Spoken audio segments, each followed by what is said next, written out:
अस्सलाम वालेकुम जी। हम लोग बात करते हैं सेफलोस्पोरिन की। हमारे पास थर्ड जनरेशन की, तो क्लास में हमारे पास इंटरप्शन होगी थोड़ी सी। तो हमारे पास क्या था, थर्ड जनरेशन गोनोरिया के केस में बहुत एक्टिव है हमारे पास, ठीक है। इसके अलावा ना हमारे पास इंटेरोबैक्टर जो होते हैं ना, वो एक एंजाइम प्रोड्यूस करते हैं, एएमपीसी बीटा लैक्टमेज। तो ये जो है ना, ये थर्ड मतलब सेफलोस्पोरिन को डिग्रेड करता है। नॉर्मल बीटा लैक्टमेज नहीं करता। हमारे पास ना बीटा लैक्टमेज की कुछ टाइप्स हैं हमारे पास, ठीक है, तो वो हम पढ़ेंगे आगे। तो हमारे पास एएमपीसी भी इसमें से एक बीटा लैक्टमेज की टाइप है हमारे पास। तो ये जो है ना सेफलोस्पोरिन को डिग्रेड कर देता है, उनको डिस्ट्रॉय कर देता है। तो इनके अगेंस्ट थर्ड जनरेशन जो है ना, इंटेरोबैक्टर के against third generation cephalosporin active नहीं है। अब अगर हम लोग बात करें फोर्थ जनरेशन सेफलोस्पोरिन की, तो फोर्थ जनरेशन सेफलोस्पोरिन में हमारे पास क्या आता है जी, कि ये कम्बिनेशन है फर्स्ट जनरेशन का और थर्ड जनरेशन का, ठीक है। फर्स्ट जनरेशन एक्टिव थी ग्राम पॉजिटिव के अगेंस्ट, और थर्ड जनरेशन एक्टिव थी हमारे पास एक्सटेंडेड ग्राम नेगेटिव के अगेंस्ट। तो ये इसका कम्बिनेशन है। इसमें हमारे पास जो ड्रग आती है सेफीपाइम सेफ्टेरोलीन, तो मैंने वो मतलब निमोनिक याद किया था, पीएम टैरोलीन। तो आप याद कर सकते हैं, आप अच्छा भी बना सकते हैं मुझसे। डेफिनेटली ग्राम नेगेटिव के अगेंस्ट एक्टिव है, तो जितने ग्राम नेगेटिव बैक्टीरिया के नाम आते हैं, पियरोजिनोजा, हीमोफिलस इन्फ्लुएंजा, नेसीरिया, मोरिक्सेला कटार, हेलिस, सराशिया मार्सेंसिस, शाइजेला, जितने के नाम आते हैं सारे लिखते हैं आप इसमें, ठीक है। तो इसके अलावा हमारे पास इसकी एक्टिविटी है मेथिसिलिन रेजिस्टेंट स्ट्रेन्स के अगेंस्ट। इसके बारे में बस यही बातें याद रखनी थी हमारे पास कि इस फोर्थ जनरेशन क्या है हमारे पास। इसके नीचे एक पॉइंट बना हुआ है, कैडजन कहते हैं cephalosporin active against methicillin resistant strain. उस पूरे पैराग्राफ में अंदर याद रखने वाली बात सिर्फ ये है कि सेफ्टेरोलिन फोसामिल जो है वो इस्तेमाल होती है मेथिसिलिन रेजिस्टेंट स्ट्रेन के अगेंस्ट, जो कि हमारे पास फोर्थ जनरेशन है। ये बिल्कुल एक्ट करती है जिस तरह हमारे पास सेफ्ट्राइएक्सोन है ना, एग्जैक्ट उसी के मैकेनिज्म से बिल्कुल कॉपी है सेफ्ट्राइएक्सोन की।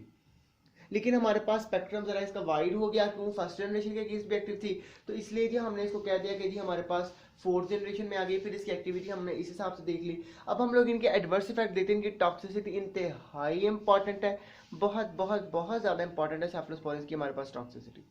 इनकी टॉक्सिसिटी, अब बात कर लें जी हम लोग इनकी टॉक्सिसिटी की, तो इनकी टॉक्सिसिटी इंतहाई इंपॉर्टेंट है। बेसिकली इनके ना दो साइड इफेक्ट्स हैं हमारे पास। एक तो हमारे पास सेफलोस्पोरिन्स कर देती हैं जी हमारे पास एलर्जी। अगर हम लोग एलर्जी की बात करें तो हमारे पास एलर्जी में क्या करते हैं कि ये स्किन रैश कर देती हैं, एनीमिया कर देती हैं, न्यूट्रोपीनिया हो जाता है, ग्रेनुलोसाइटोपीनिया हो जाता है, एनाफिलैक्टिक शॉक तक ये कर देती हैं हमारे पास, ठीक है। कुछ लोग अब ना बेसिकली हमारे पास ये होता है कि हमें पता है कि सेफलोस्पोरिन ना पेनिसिलिन से ज़रा डिफरेंट होती हैं स्ट्रक्चर के हिसाब से। तो हमारे पास इनकी जो एलर्जी है ना, हमारे पास वो लोग जिनको पेनिसिलिन से एलर्जी हो, उनको सेफलोस्पोरिन बगैर टेस्ट किए नहीं देते। क्योंकि जिनको पेनिसिलिन से एलर्जी है, हो सकता मतलब मूमन होता है कि उनको सेफलोस्पोरिन से भी एलर्जी हो, ठीक है। लेकिन ये ज़रूरी नहीं है कि हर बंदे को हो। क्यों? क्योंकि हमें पता है कि हर बंदे का, हर इंसान का जेनेटिक मेकअप जो है हमारे पास वो डिफरेंट होता है, ठीक है। उसके अंदर जेनेटिक मतलब डिफरेंसेस की वजह से ना हमारे पास कुछ लोग सेफलोस्पोरिन्स को टॉलरेट कर जाते हैं। वो लोग जो पेनिसिलिन से एलर्जिक हैं, लेकिन सम टाइम वो सेफलोस्पोरिन्स को टॉलरेट कर जाते हैं हमारे पास, ठीक है। इसके अलावा हमारे पास इसके बारे में ये बात आपने याद रखनी है कि इसकी एलर्जी सवेयर भी हो सकती है, माइल्ड भी हो सकती है, और उसके स्किन रैश, अनीमिया, न्यूट्रोपीनिया वगैरह वाले साइड इफेक्ट्स हैं। नेक्स्ट इसका जो एडवर्स इफेक्ट है ना, इंतहाई इंपॉर्टेंट है। शॉर्ट क्वेश्चन वाइवा में वो पूछ सकता है, बल्कि पूछ ही लेते होंगे। मिथाइल टेट्राजोल ग्रुप, हमारे पास ना कुछ सेफलोस्पोरिन्स ऐसी हैं जिनके अंदर हमारे पास ना ये वाला केमिकल ग्रुप प्रेजेंट है, ठीक है जी। अब ये वाला केमिकल ग्रुप जिन जिन सेफलोस्पोरिन्स में प्रेजेंट है ना, वो दो काम करते हैं। एक तो हमारे पास करते हैं हाइपोथ्रोम्बिनीमिया, और एक कर देते हैं disulfiram like reaction with ethanol. अब हमारे पास हाइपोथ्रोम्बिनीमिया हमारे पास क्या है, हाइपोथ्रोम्बिनीमिया ना एक्चुअली हमारे पास ये जो मैंने बताया मिथाइल थायोटेट्राजोल ग्रुप जो है, ये केमिकल ग्रुप है हमारे पास। जब हम किसी भी पेशेंट को ना सेफलोस्पोरिन दे रहे हैं जिनके अंदर हमारे पास ये वाला ग्रुप हो, तो क्या होता है, उनमें ब्लीडिंग रिएक्शंस हो जाते हैं। उनमें क्या हो जाते हैं हमारे पास, ब्लीडिंग रिएक्शंस। अब ब्लीडिंग रिएक्शंस क्यों होते हैं जी इनके अंदर, बेसिकली हमारे पास ग्रुप क्या करता है, इनके अंदर आके प्रोथ्रोम्बिन के लेवल को कम कर देता है। किसके लेवल को कम करता है हमारे पास जी, प्रोथ्रोम्बिन को। प्रोथ्रोम्बिन क्या है आपके पास, ये क्लॉटिंग फैक्टर है। क्लॉटिंग फैक्टर का मतलब एक पार्ट है हमारे पास, वो जो पूरा सीक्वेंस आप पढ़ते हैं क्लॉटिंग फैक्टर की सिंथेसिस का, तो उसका अंदर मतलब उसके अंदर मतलब इसका मतलब पोजीशन है इसकी हमारे पास। तो खैर ये फार्माकोलॉजी का पॉइंट नहीं है फिलहाल। तो आपने याद रखना है कि जिन ड्रग्स में, जिन सेफलोस्पोरिन में मिथाइल टेट्राजोल ग्रुप होता है, वो क्या कर देती हैं, हाइपोथ्रोम्बिनीमिया कर देती हैं। कैसे करती हैं, ये बॉडी में जाके प्रोथ्रोम्बिन के लेवल को आपके पास कम कर देती हैं। जब प्रोथ्रोम्बिन का लेवल कम हो जाता है तो ब्लीडिंग रिएक्शन आना शुरू हो जाते हैं, बहुत ज़्यादा पेशेंट को ब्लीडिंग होती है। तो आपने ये साइड इफेक्ट याद रखना है इसका प्रॉपर प्रॉपर प्रॉपर। दूसरा हमारे पास है जी डाइसल्फिराम लाइक रिएक्शन। अब अगर हम लोग डाइसल्फिराम रिएक्शन की बात करें तो हमारे पास क्या आता है जी, कि हमारे पास ना डाइसल्फिराम एक ड्रग है जो हम लोग ना यूज़ करते हैं एथेनॉल की सेसेशन, मतलब एथेनॉल की मतलब जो है ना, मतलब जो लोग अल्कोहल बहुत ज़्यादा कंजप्शन करते हैं जिन अल्कोहल की, तो उनको अल्कोहल की कंजप्शन से बचाने के लिए उनको हम लोग ना डाइसल्फिराम एक ड्रग दे देते हैं, ठीक है, ताकि उनकी एडिक्शन खत्म हो सके हमारे पास।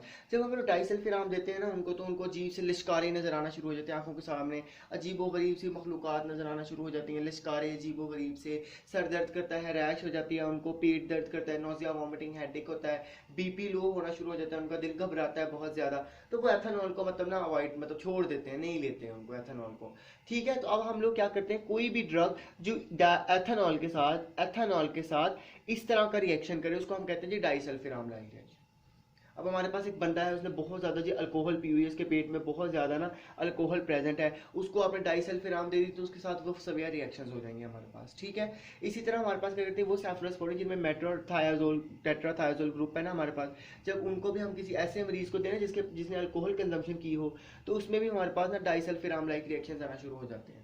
तो हमारे पास आपने याद रख लेना है कि मिथाइल टेट्राजोल ग्रुप बहुत इंपॉर्टेंट है सेफलोस्पोरिन्स के अंदर, हाइपोथ्रोम्बिनीमिया कर देता है, डाइसल्फिराम रिएक्शन कर देता है। इसके अलावा हमारे पास सेफलोस्पोरिन की एक टॉक्सिसिटी है, ज़्यादा नहीं है, ये अमाइनो ग्लाइकोसाइड्स की ना, मतलब कि हमारे पास जो अमाइनो ग्लाइकोसाइड्स हैं उनकी नेफ्रोटॉक्सिसिटी को प्रमोट करता है, ठीक है जी। ये बात आपने इनकी याद रख लेनी, इसके अलावा इसकी टॉक्सिसिटी में कुछ याद रखने वाला नहीं है। If you have any query आप लोग मुझसे कभी भी पूछ सकते हैं। अब हम लोग नेक्स्ट शुरू करेंगे अदर बीटा लैक्टम एंटीबायोटिक्स, जिनमें हमारे पास मोनोबैक्टम्स आ जाती हैं और फिर हमारे पास और 3-4 आ जाती हैं। नेक्स्ट हमारे पास जो सेफलोस्पोरिन्स में आती हैं वो जी हमारे पास मोनोकार्बैक्टम्स हैं हमारे पास, ठीक है जी। मोनोकार्बैक्टम्स कार्बापेनम्स, बेसिकली ना हमारे पास ये भी बीटा लैक्टम एंटीबायोटिक्स है, इनके अंदर भी बीटा लैक्टम रिंग हमारे पास प्रेजेंट है, ठीक है जी। मोनोकार्बैक्टम की एग्जांपल में हमारे पास आ जाती है एस्ट्रियोनाम।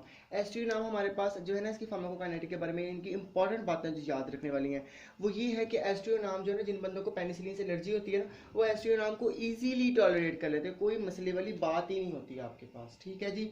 तो ये इंपॉर्टेंट है जरा एस्ट्रियोनाम इस हवाले से, सेरिब्रोस्पाइनल फ्लूइड में पेनिट्रेट कर जाती है। जो बैक्टीरिया बीटा लैक्टमेज प्रोड्यूस करते हैं उनके खिलाफ तो बिल्कुल रेजिस्टेंट है, कुछ नहीं होता इसको, बड़ी ताकतवर है हमारे पास एस्ट्रियोनाम, ठीक है जी। ग्राम नेगेटिव रॉड्स के खिलाफ बड़ी एक्टिव है, सूडोमोनास के अगेंस्ट बड़ी एक्टिव है, सिराशिया के अगेंस्ट। ग्राम नेगेटिव रॉड्स के नाम आपको आते होंगे, वो लिख देने हैं आपने। ग्राम पॉजिटिव के अगेंस्ट तो एस्ट्रियोनाम की एक्टिविटी जीरो है ही नहीं, याद कर लें। वो कौन सी सेफलोस्पोरिन जो ग्राम पॉजिटिव के अगेंस्ट जीरो कुछ भी नहीं करती, वो है एस्ट्रियोनाम। इसके एडवर्स इफेक्ट्स में आपके पास है जी, हमारे पास हेडेक है, वर्टाइगो है, इसके अलावा ऐसे काम करती है। अगर इसके मैकेनिज्म ऑफ एक्शन की अगर हम बात करें ना, तो वो क्या है, सेम उसी तरह पेनिसिलिन और सेफलोस्पोरिन्स की तरह कि ये भी इनहिबिट कर देते हैं ट्रांसपेप्टाइडेशन को। इसकी ये रेजिस्टेंट वाली बात जो बीटा लैक्टमेज वाली, ये याद रखनी जरूरी है, क्योंकि हमें पता है बीटा लैक्टमेज पेनिसिलिन को तो बिल्कुल ही उड़ा देता है, सेफलोस्पोरिन्स के ऊपर इसका कम असर है, लेकिन एस्ट्रियोनाम पे तो इनका असर है ही नहीं, जीरो, बिल्कुल कुछ नहीं करते हमारे पास। नेक्स्ट हमारे पास है जी कार्ब, इनके बारे में आपने इतनी ही बातें याद रखनी है क्योंकि ज़रूरी बातें सिर्फ यही हैं, ठीक है जी। इसके बाद हमारे पास आती हैं जी कार्बापेनम्स। कार्बापेनम्स के बारे में आप याद कर लें, या ग्राम पॉजिटिव, ग्राम नेगेटिव, स्पाइरोकीट्स, इनके खिलाफ तो बड़ी एक्टिव है। इसके अलावा रेजिस्टेंट स्ट्रेन्स के खिलाफ भी बहुत एक्टिव है, लेकिन मेथिसिलिन रेजिस्टेंस स्टेफाइलोकोकस ऑरियस के अगेंस्ट इसकी एक्टिविटी नहीं है। It is not active against methicillin resistance staphylococcus aureus. इसको आईवी देते हैं, ऑरल नहीं देते, इसको सिर्फ आईवी देते हैं। Carbapenems are only given IV. इसके अंदर हमारे पास मीरोपेनम आती है, एमीपेनम आती है, डोरीपेनम आती है, ठीक है जी। हमारे पास एटापेनम आती है। इसमें जो याद रखने वाली बातें हैं ना, वो आपके पास सिर्फ है जी मीरोपेनम और एमीपेनम। इनके बारे में बातों को हिफ्स कर लें, आपके लिए बेहतर होगा।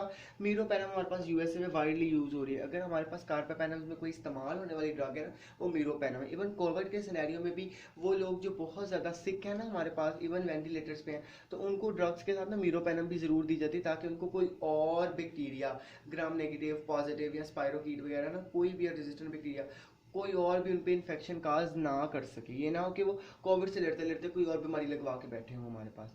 तो इसके अलावा ये आपने याद रखना, मीरोपेनम बहुत ज़्यादा यूज़ हो रही है हमारे पास। इमीपेनम की बात करें अगर हम लोग, तो इमीपेनम का एक मेजर साइड इफेक्ट याद कर लें, दो साइड इफेक्ट्स हैं, एक तो ये सीजर्स करती है और एक myopathy. Imipenem is highly associated with seizures and myopathy. अब मायोपैथी का बेसिक कंसेप्ट पता ये है कि जहाँ पे भी मायोपैथी हो रही है ना, मतलब मायोपैथी का मतलब है मसल डैमेज, जहाँ भी मसल डैमेज हो रहा होता है ना, वहाँ पे ना आपके पास एक एंजाइम है जिसको हम लोग कहते हैं, क्या कहते हैं जी, हाँ, जिसको हम लोग कहते हैं जी क्रेटिनाइन काइनेज, वो रिलीज हो रहा होता है। ठीक है, तो ये बहरहाल आपने सिर्फ इतना याद रख लें कि सीजर्स काज करती है, इसके अलावा एमीपेनम जो हमारे पास मायोपैथी भी काज कर देती है। इसके अलावा जिसका major major major side effect है ना हमारे पास, वो है जी रीनल डिहाइड्रोपेप्टिडेज। रीनल डिहाइड्रोपेप्टिडेज में अब हमारे पास क्या होता है कि हमारे पास ना ये कंसेप्ट आपने इसको याद कर लेना अच्छे तरीके से। बेसिकली हमारे पास होता क्या है जी, कि हमारे पास ना ये मेटाबोलाइज वगैरह तो नहीं होती लिवर में, ये हमारे पास आ जाती है जब रीनल ट्यूब्यूल्स में आती है ना हमारे पास। तो रीनल ट्यूब्यूल्स में एक एंजाइम होता है जिसको हम कहते हैं जी रीनल डिहाइड्रोपेप्टिडेज। ये एंजाइम क्या करता है जी, इमीपेनम को फौरी तौर पे एक तो इनएक्टिव कर देता है, दूसरा ये क्या करता है उसके टॉक्सिक मेटाबोलाइट्स बना देता है। क्या बना देता है जी, टॉक्सिक मेटाबोलाइट्स। अब ये टॉक्सिक मेटाबोलाइट दोबारा रीअब्सॉर्ब हो जाते हैं हमारे पास और बॉडी को नुकसान पहुंचाते हैं। तो हमें इमीपेनम देने का तो कोई फायदा ना हुआ, बल्कि हमें तो इसका उल्टा नुकसान हो गया। ठीक है, तो आपने जब भी याद रख लें, हिफ्स कर लें इस बात को कि इमीपेनम को हम लोग कॉम्बिनेशन में देते हैं सिलास्टैटिन के साथ। किसके साथ, सिलास्टैटिन के साथ। सिलास्टैटिन क्या करती है, रीनल ट्यूब्यूल्स में जाके रीनल डिहाइड्रोपेप्टिडेज एंजाइम को हमारे पास डिग्रेड कर देती है। ठीक है जी, जब ये एंजाइम डिग्रेड हो जाएगा, इनहिबिट हो जाएगा हमारे पास, तो हमारे पास इमीपेनम किडनी से इजीली गुजर जाएगी, उसकी मेटाबॉलिज्म नहीं होगी, टॉक्सिक मेटाबोलाइट नहीं बनेगा। तो जब उसका टॉक्सिक मेटाबोलाइट हमारे पास नहीं बनेगा तो हमारे पास ड्रग सेफली बॉडी से एक्सक्रीट आउट हो जाएगी। Negative positive spirochete resistant strains oral देनी नहीं देनी, आईवी देनी है, सिलास्टैटिन के साथ इमीपेनम देनी है। सीजर्स काज कर देती है, सीजर्स याद कर ले, सीजर्स और मायोपैथी काज कर देती है। आपने मोनिटर करना है क्रिएटिनिन फॉस्फोकाइनेज का लेवल इसके अंदर। तो ये हमारे पास बातें थी इन दोनों के अगेंस्ट। नेक्स्ट हम लोग थोड़ी सी और बातें पढ़ेंगे सेफलोस्पोरिन की लास्ट वीडियो में। If you have any query you can always ask me. Thank you.